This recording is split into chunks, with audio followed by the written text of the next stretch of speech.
नमस्कार दोस्तों, आज हम एक बहुत ही दिलचस्प और महत्वपूर्ण विषय पर बात करेंगे जो भारतीय वायुसेना और रक्षा क्षेत्र के भविष्य को प्रभावित कर सकता है।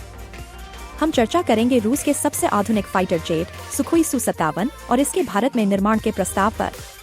सुखोई Su-57, जिसे फेलन भी कहा जाता है, रूस का पहला 5वीं पीढ़ी का स्टेल्थ फाइटर जेट है जो आधुनिक युद्ध के लिए विशेष रूप से डिजाइन किया गया है। यह विमान एयर सुपीरियरिटी और ग्राउंड अटैक दोनों प्रकार के मिशनों के लिए सक्षम है, जिसमें एडवांस्ड फीचर्स जैसे stealth design, thrust vectoring engines और एसा रडार शामिल हैं। ये सभी विशेषताएं इसे दुनिया के सबसे आधुनिक फाइटर एयरक्राफ्ट में से एक बनाती हैं।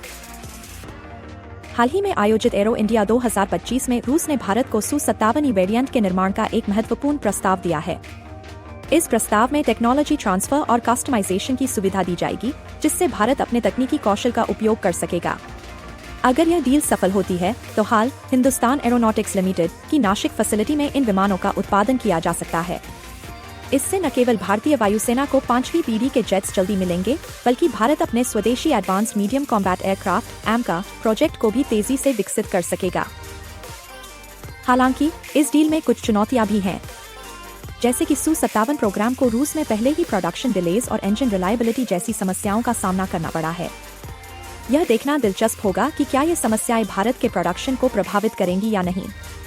इसके अलावा अमेरिका द्वारा लगाए गए प्रतिबंधों के कारण रूस इन विमानों को सीधे निर्यात नहीं कर सकता, जिससे यह सवाल उठता है कि क्या रूस इस डील को सफलतापूर्वक पूरा कर पाएगा। अगर भारत इस डील को स्वीकार करता है तो यह न केवल भारत और रूस के बीच डिफेंस कोऑपरेशन को मजबूत करेगा, बल्कि भारत को ग्लोबल डिफेंस मार्केट में एक प्रमुख खिलाड़ी भी बना सकता है। इससे भारतीय वायुसेना की ताकत बढ़ेगी और देश की रक्षा क्षमता में सुधार होगा। तो दोस्तों, आपके विचार क्या हैं? क्या भारत इस डील को स्वीकार करेगा? क्या यह कदम भारत को चीन और पाकिस्तान जैसे पड़ोसियों से आगे ले जाएगा?